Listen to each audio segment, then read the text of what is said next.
Thank you very much, everyone. Thank you.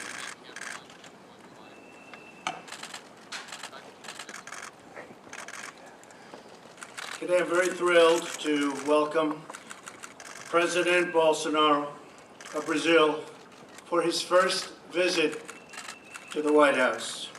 President Bolsonaro, I want to congratulate you again on your tremendous election victory. Last October was an incredible feat and really a truly incredible challenge, and the end result was something the whole world was talking about. I also know that we're going to have a fantastic working relationship. We have many views that are similar, and we certainly feel very, very true to each other on trade. I think Brazil's relationship with the United States, because of our friendship, is probably better than it's ever been by far. I also want to congratulate you on your recovery from a truly horrible ordeal. It was an incredible recovery, and the people of your country know it. Great bravery. You've shown tremendous bravery. For 2 centuries, the American and Brazilian people have been united by shared values, including an enduring love of faith and family and country. The United States was the first nation to recognize Brazil's independence in 1822. And in the Second World War, Brazil was the only South American country to contribute troops to the Allied war effort. Today, the United States and Brazil are the 2 largest democracies and economies in the Western Hemisphere. We're in close agreement on the incredible opportunities and continuing challenges facing our region, and we have a truly historic chance to forge even stronger ties between our 2 great nations.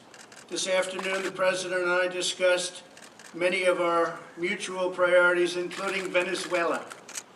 Brazil has been an extraordinary leader in supporting the Venezuelan people's efforts to reclaim their liberty and their democracy. Brazil has helped so much. Along with the United States, Brazil was one of the first nations to recognize Venezuela's legitimate interim president, Juan Guaido. I also want to express our profound gratitude to President Bolsonaro and all the Brazilian people for their efforts to provide humanitarian aid. We also thank you for allowing the United States to station extensive assistance and massive aid on the Brazilian border. The Brazilian people have been incredible. Together we could and have been really very happy to feed thousands and thousands of starving Venezuelans. The Venezuelan people have appreciated it, and if the Maduro forces would step aside, it could be a truly great and successful humanitarian project. We call on members of the Venezuelan military to end their support for Maduro, who is really nothing more than a Cuban puppet, and finally set their people free.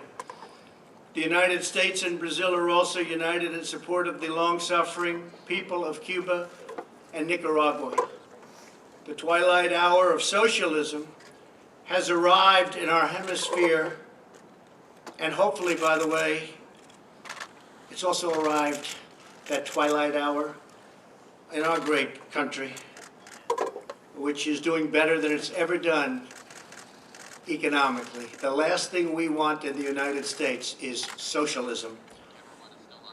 So, President Bolsonaro, I will tell you that we'll be consulting and talking a lot.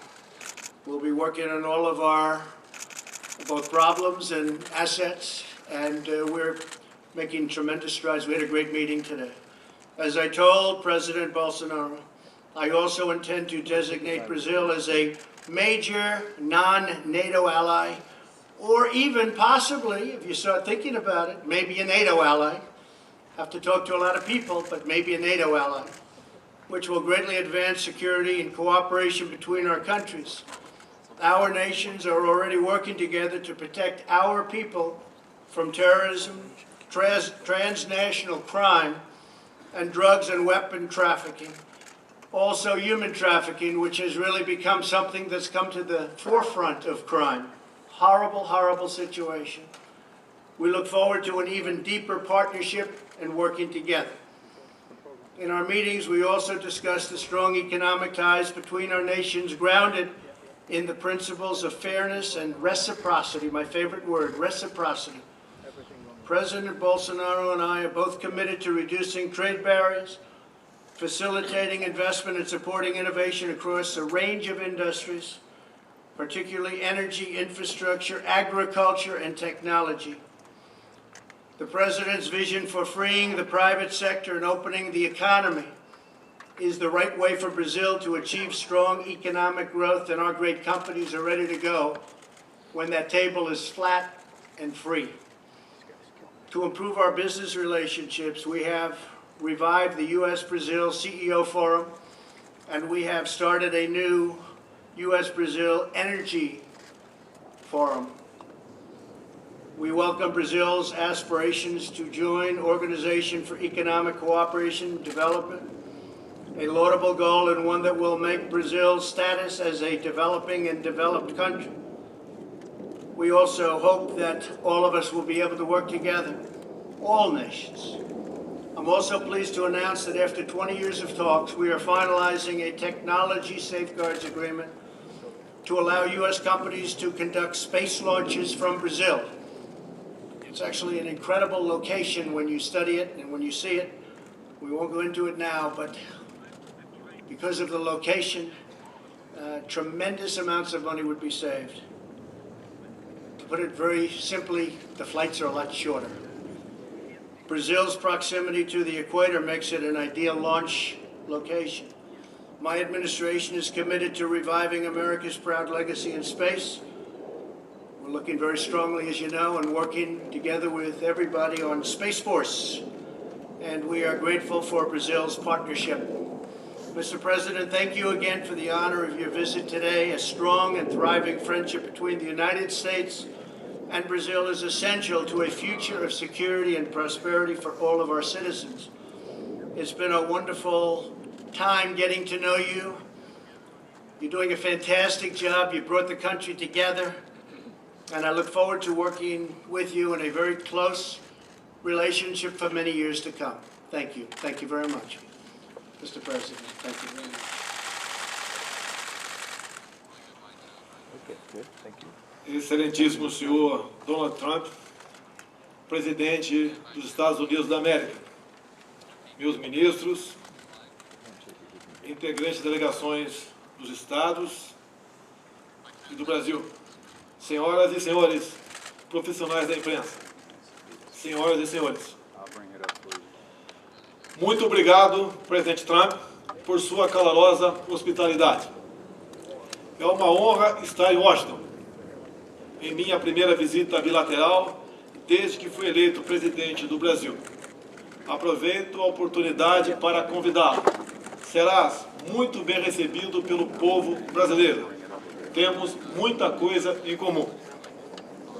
Sempre fui um grande admirador dos Estados Unidos, e essa admiração aumentou com a chegada de Vossa Excelência na presidência. Este nosso encontro retoma uma antiga tradição de parceria e, ao mesmo tempo, abre um capítulo inédito na relação entre o Brasil e os Estados Unidos. Hoje, destravamos assuntos que já estavam na pauta há décadas e abrimos novas frentes de cooperação. Esta é a hora de superar velhas resistências e explorar todo o vasto potencial que existe entre o Brasil e os Estados Unidos. Afinal, hoje o Brasil tem um presidente que não é anti-americano, caso inédito nas últimas décadas. As reformas que estamos empreendendo vão transformando o Brasil em um parceiro ainda mais atraente. Seguimos firmemente dedicados a equilibrar as contas públicas e a transformar o ambiente de negócios. O apoio americano ao ingresso do Brasil na OCDE será entendido como um gesto de reconhecimento que marcará ainda mais a união que buscamos. O setor privado de ambos os países tem que continuar a ser protagonista em nossas relações. Por isso, reativamos o Foro de Altos Executivos Brasil e Estados Unidos. Temos também, com prioridade, o lançamento de um fórum de energia com ênfase em óleo, gás e outras fontes. Como sinal deste governo, o governo brasileiro concedeu a isenção de visto para cidadãos americanos para estimular o turismo e os negócios. Na vertente da defesa e da cooperação espacial, assinamos o acordo de salvaguardas tecnológicas, o que viabilizará o centro de lançamento de Alcântara. A cooperação militar também tem se ampliado, na busca de parcerias em sistemas de defesa.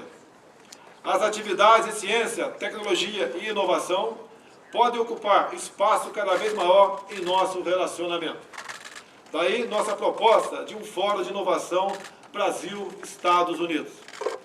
O combate ao terrorismo e ao crime organizado é questão de maior urgência para os nossos povos. Decidimos fortalecer o Fórum Bilateral de Segurança e fazermos mais contra a lavagem de dinheiro e o narcotráfico. O restabelecimento da democracia na Venezuela é de interesse comum dos nossos governos. O regime ditatorial venezuelano faz parte de uma coligação internacional, conhecido como Foro de São Paulo, que esteve próximo de conquistar o poder em toda a América Latina. Pela via democrática, nos livramos deste projeto no Brasil.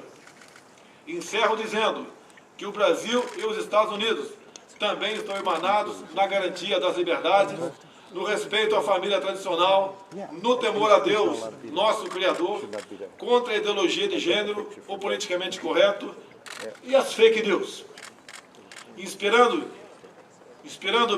em Ronald Reagan, quero levar para o Brasil a sua forma de administrar, resumida na seguinte frase de sua autoria: o povo deve dizer o que o governo pode fazer, e não o contrário. Os Estados Unidos mudaram em 2017 e o Brasil também começou a mudar em 2019. Estamos juntos para o bem dos nossos povos. Queremos uma América grande e um Brasil grande também. Mais uma vez, expresso o meu reconhecimento ao presidente Trump, neste dia em que selamos a aliança promissora entre as duas maiores democracias do Ocidente. Que Deus abençoe o Brasil e que Deus abençoe os Estados Unidos da América.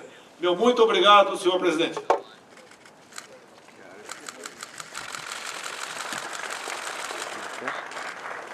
So we'll take a couple of questions. Roberta Rampton, please. Roberta. Reuters. Thank you very much, Mr. President.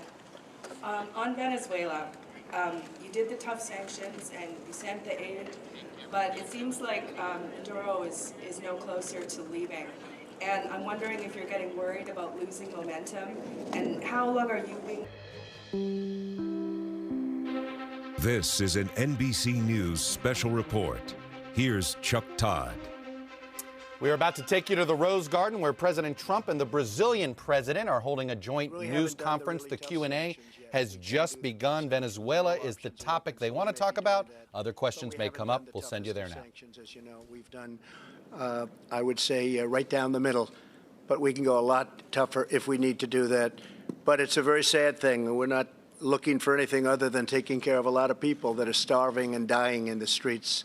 What's happening there is a disgrace. This was one of the wealthiest countries in the world, and all of a sudden it's it's grief-stricken, poverty-stricken, no food, no water, no air conditioning, no anything, no power for a long time last week, no power, and that's going to break down again because it's being held together by threads.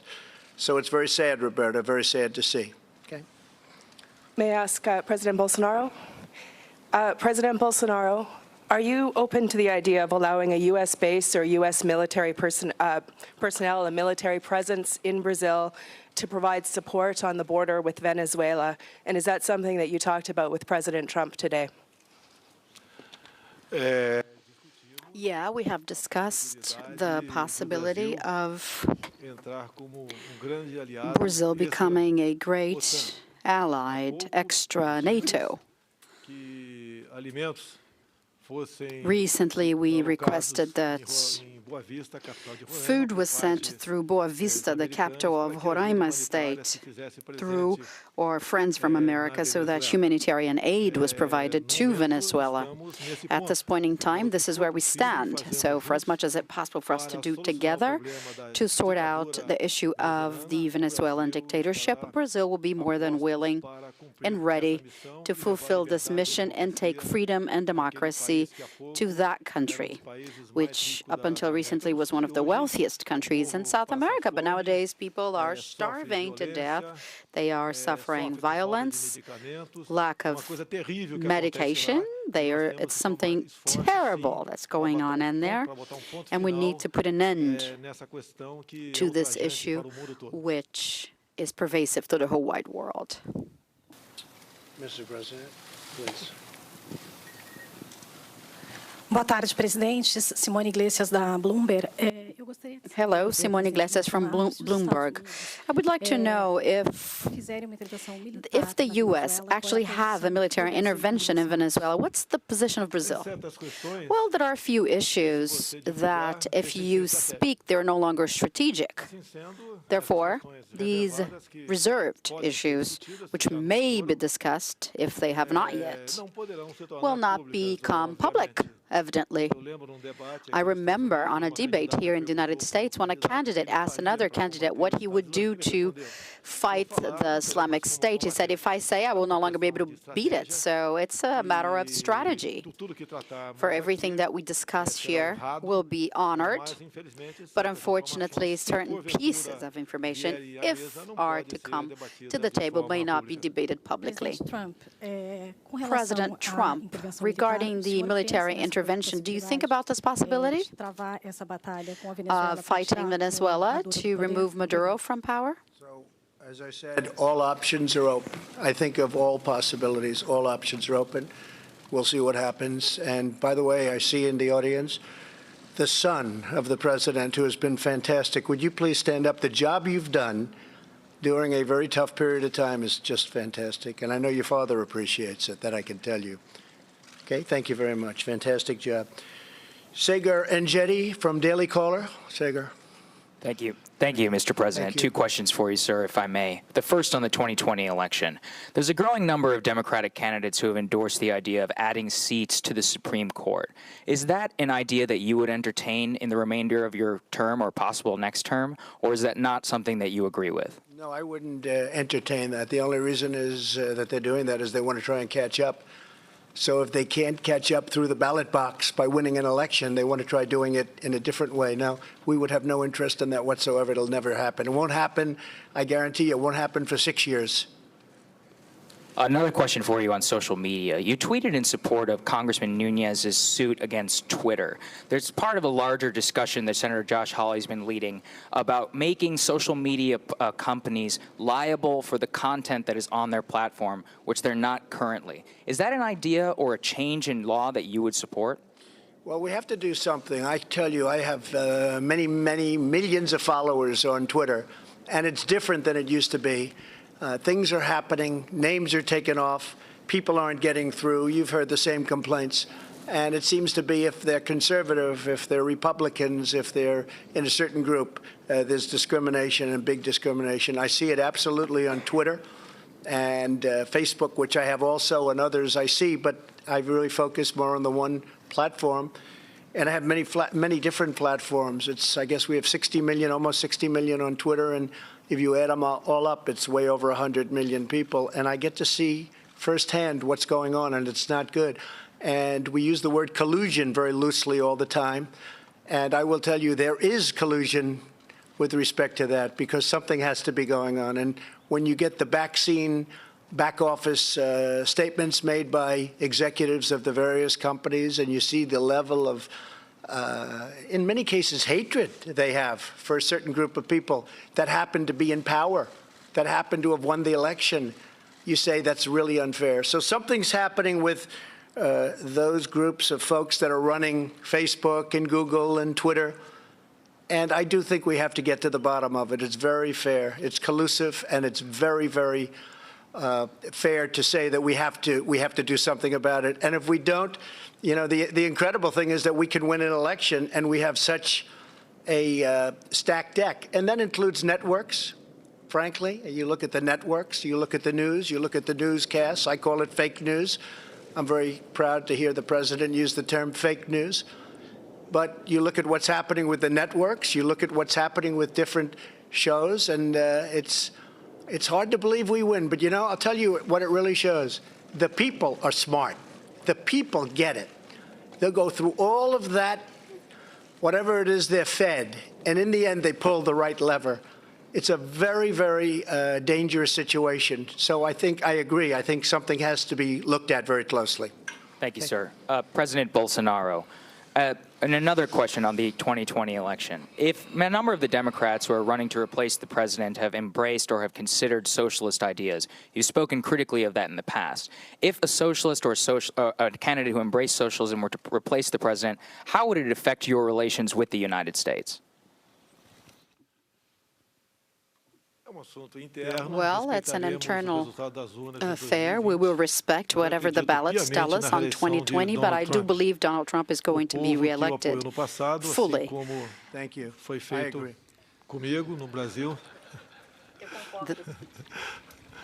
Yeah, this was the same what happened to me. I think everyone will repeat their vote here in America.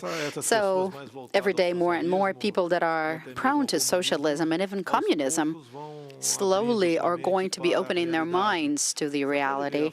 And you can see the border with Venezuela and Brazil was recently closed, not for Brazilians which are pro-socialism to go into Venezuela, but the other way around, so that Venezuelans who support democracy wouldn't go into Brazil.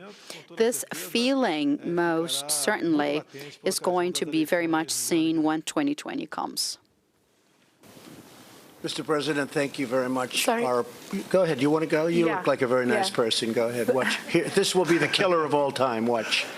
Thank you, Mr. President. Beatriz Bula from Estadão. The USTR is not supporting the entry of Brazil in the OECD. Is the U.S. government going to formally support Brazil's entry on the OECD, and what have you asked as a trade-off? We will be supporting. We're going to have a great relationship in so many different ways. That's just something that we're going to be doing in honor of the president and in honor of Brazil. We will be asking for things, but not necessarily having to do with that. I think we're just going to have a very fair relationship. Okay?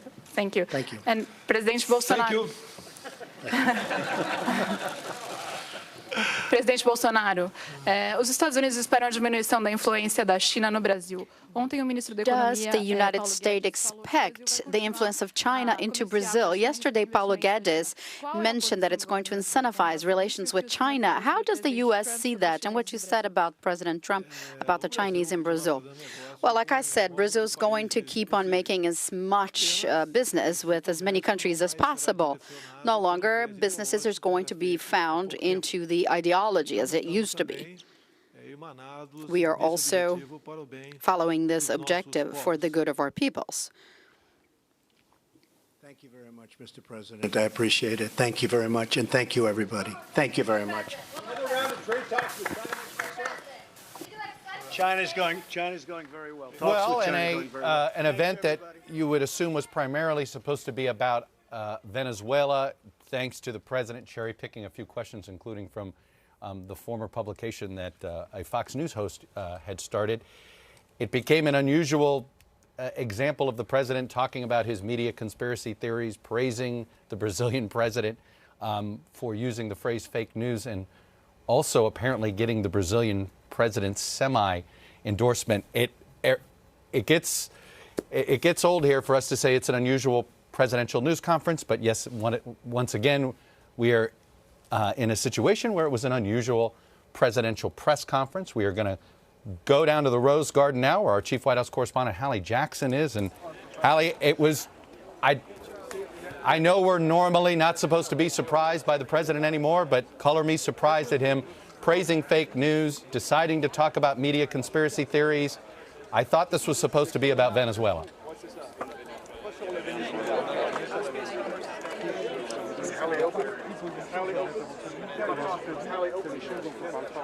I think looks like we are having audio issues with Hallie. Let me go to Peter Alexander, who I believe is also standing by there. Peter, again, we're not surprised, and yet it seems surprising. Yeah, no, I think you're exactly right. I mean, obviously, the intention of this day was to sort of demonstrate the closeness of this relationship between the United States and Brazil, effectively to try to pull Brazil away from China, its largest trading partner right now. But again, you hit it. I think that the takeaways that were most striking, the fact that the two men sort of shared this embrace. You saw the president smiling when President Bolsonaro referred to fake news. He appeared to embrace President Trump here as well. There were a series of other issues that didn't come up in this news conference, which sometimes happens in a news conference as the president gets to pick the specific questioners. Among the questions I think that many people wanted to ask him related to the fallout after the awful attack that took place in New Zealand last week. The president said he didn't believe white nationalism was a growing global threat. In fact, his own FBI has said that they view it as being on the rise, and we have seen groups in this country grow as well. That's one topic I think that we were anticipating he would be forced to address at some point today. That did not happen, Chuck. Well, you know, Peter, he actually had an opportunity to have talked about that when he was asked the social media question, but of course it was asked from this political point of view about a congressman's lawsuit, which of course is not what the New Zealand incident is about. Anyway, Peter Alexander at the White House for us, Hallie Jackson in the Rose Garden. We will have complete details tonight on the NBC Nightly News with my colleague Lester Holt, and as always, on the NBC News app. For now, I am Chuck Todd, NBC News in Washington. Good day.